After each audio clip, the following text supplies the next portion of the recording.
Patience is a virtue. Of course, you've heard this before.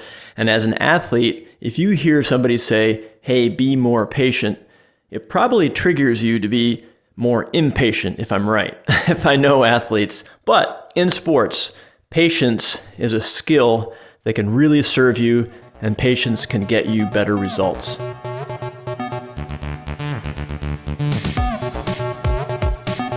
Hey, it's Michael, and welcome to the Sports Psychology Podcast.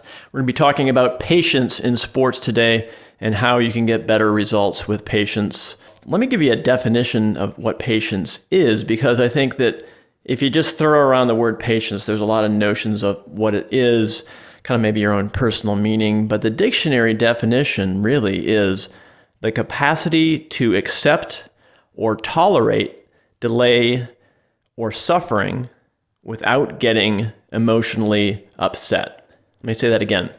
Patience is the capacity to accept or tolerate delay or suffering without getting emotionally upset.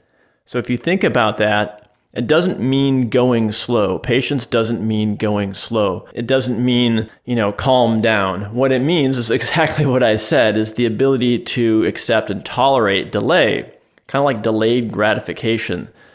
So I think it's important to state what the definition is of patience. Because, when I talk to athletes that I coach and I talk to them about patience, it instantly makes them feel impatient, has the opposite effect. So I think it's important to define what it is. Essentially, it's delayed gratification. Look at it more that way. You can also think about patience as the opposite of cutting corners. That might help to think about patience as a skill and a virtue if you think about it that way. It's also the opposite of panic. It's also the opposite of abandoning your game plan. So let me give you examples of how patience can be used. And I'm going to use this, I'm going to illustrate this with 3 different sports. So let's start with baseball. Classic example is a batter who is impatient and is just swinging at pitches and they strike out, right? So this is a pretty common problem. Let's say that if you are a slugger, a home run hitter, and you have a pitcher who knows this, and so let's say then the pitcher is going to be throwing balls, not strikes, so that you don't hit a home run. Now, as a batter, you can be patient and accept that this is the strategy and that your chances of actually hitting the ball have instantly declined by quite a bit because you're not going to be getting the ideal ball in the strike zone to hit. Now, this is really, really important because your object is to win the ball game, maybe to get on base first, but your object is not to get a home run. Your object is to win for your team. And it doesn't mean, by the way, that if you see a ball coming in from the pitcher that you can knock out of the park. It doesn't mean that you don't swing. It means that you instantly up front assess honestly your chances at getting the home run, and then you have your game plan. I'm not going to swing at anything unless it looks really, really good. That's an example of patience, of delayed gratification. Hey, maybe in the next game, I'm going to get a chance to knock one out of the park. I don't have to have that right now.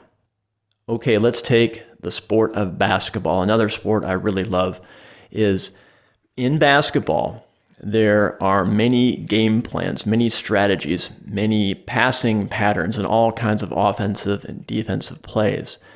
Now, these are done in practice before the game, and they're really, really dialed in, and the coach has the responsibility of empowering the players with executing on these plans. Now, sometimes they're more flexible, sometimes they're not. It really depends. But hopefully, if you're trusting your coach, that you will actually, as a team and as individual member on that team, execute that plan, execute that strategy, not freak out, not panic, not throw up a prayer shot just because you're feeling nervous or pressured. And that's, by the way, a great offensive move, is to really pressure the player who has the ball so that they give up on the game plan. They shoot a shot out of panic, essentially, when it would be better to pass.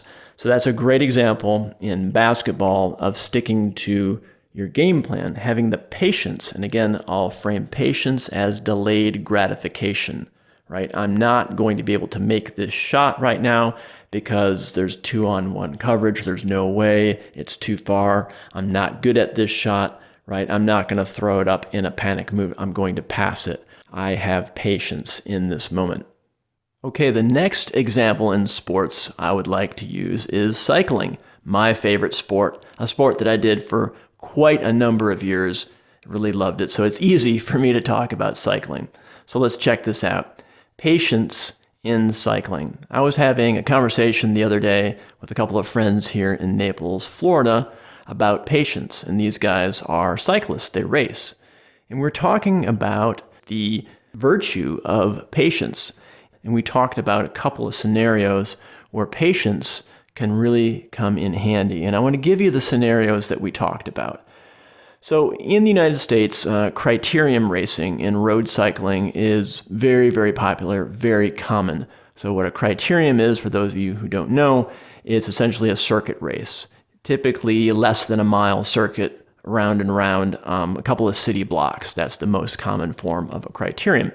Generally speaking, they're pretty flat. So what we call a breakaway, or a small group of cyclists getting away from the main bunch, doesn't happen early. It usually happens a little bit later in the criterium. So that is just the basic dynamics of criteriums if you don't know already.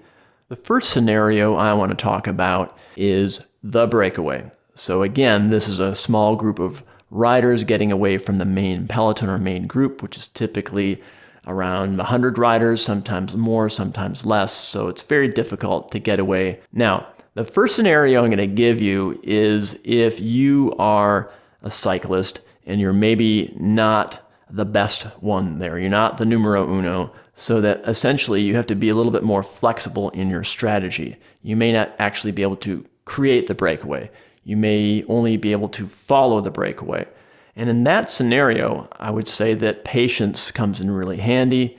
And here's the idea that I'm going to give you is that given statistically that a successful breakaway will not happen during the first half of a flat four-corner criterium, that you, as the maybe not number one cyclist there in that race, you need to deploy patience and use that to your advantage, because people, especially in a highly charged, emotional, adrenaline-filled event, are not so patient. But you can be. What I mean is that statistically speaking, you cannot worry about a breakaway until the second half of the race. Now, there's a chance that you could be wrong, but if you deploy patience, what's going to happen is you're going to save a lot of matches, as we call it. So matches being you're burning energy and you only have so many matches. So that if you're sticking back, playing it safe, kind of being conservative in the first half of the race, you're going to have a lot more energy or matches, if you will, to go with the winning move when it actually does happen. The other scenario here in cycling I want to give you is, let's say that you're one of the top cyclists, one of the top riders, that when you show up on that starting line, you know you're either going to win or get like top 5, like pretty much guaranteed.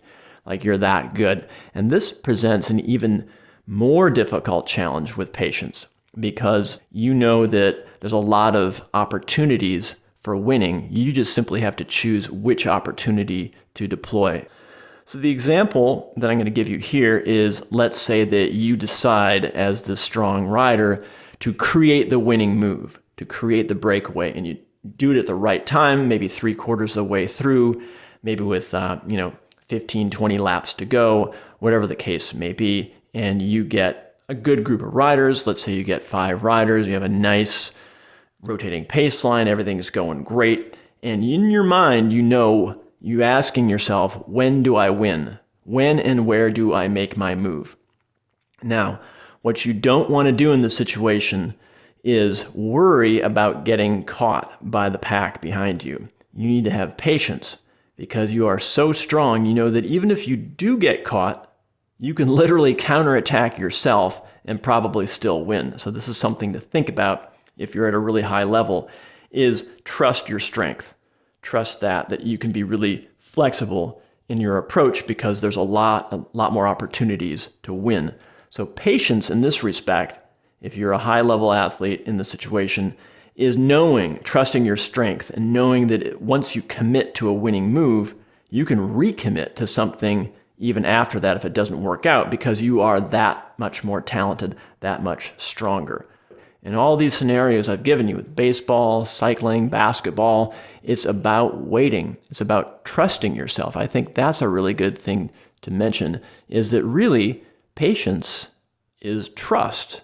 Patience is trust in yourself to figure it out, to not abandon the game plan, to not discount your talent, to not discount your fitness and all the preparation that you've done, but say, look, this is my game plan. This is the way I'm going to do it. I'm going to execute it. I'm not going to panic. Now, of course, if an opportunity presents itself for victory, for winning in any of these sports, and it's unexpected, of course you pivot and you execute on it. Absolutely. But what I'm saying is you do not abandon your game plan until it actually makes sense to do it. Meaning that if there's a temptation, stick to the game plan. If there's an obvious opportunity presenting itself for victory, for winning, of course, you totally jump on it. But you stick to your game plan until something else literally presents itself that's better. Got it? Okay. So I have an exercise for you to do. I'll call it homework if you want. And I think this will help you as an athlete. What I want you to do, just try this. I think it's going to be really helpful for you, is get a piece of paper or, however you want to document this, but identify 3 triggers that make you feel impatient during an athletic event. So whatever sport you play, identify 3 triggers that make you kind of abandon your game plan, that really, really tempt you to be reactive as opposed to responsive, that trigger you to panic, to kind of do a Hail Mary pass or swing at a pitch or whatever it is. And in doing so, next to the trigger, the thing that triggers you, write down your emotion. So actually literally describe, hey, what emotions do I feel when I'm triggered this way? And then after that, right next to the emotion, write down the knee-jerk reaction or knee-jerk sort of panic kind of thing that you're going to do that you really feel like doing. And then notice this. So again, this goes trigger, emotion, and then reaction, or the activity or thing you want to do that will reduce the anxiety from that trigger, if that makes sense. And notice in each of these cases that it's probably the wrong thing to do. Now, in doing this exercise, what you're doing is you're building awareness consciously in a more resourceful state, not in the game. You're doing it off the court, if you will, on a piece of paper, so that the next time these triggers appear in your sport, you will have done this exercise and you'll go, oh, right, this is one of those temptations. I'm not going to respond in that panicky way. I'm going to stick to my game plan.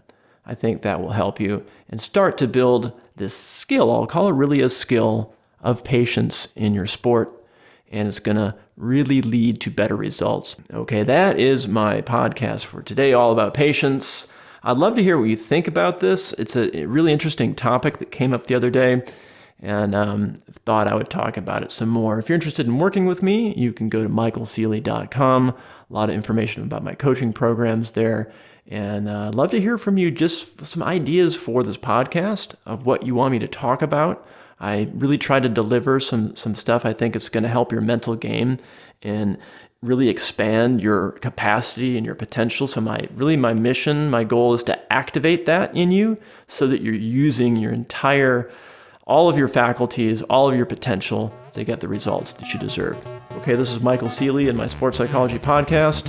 Everyone be well, get some results.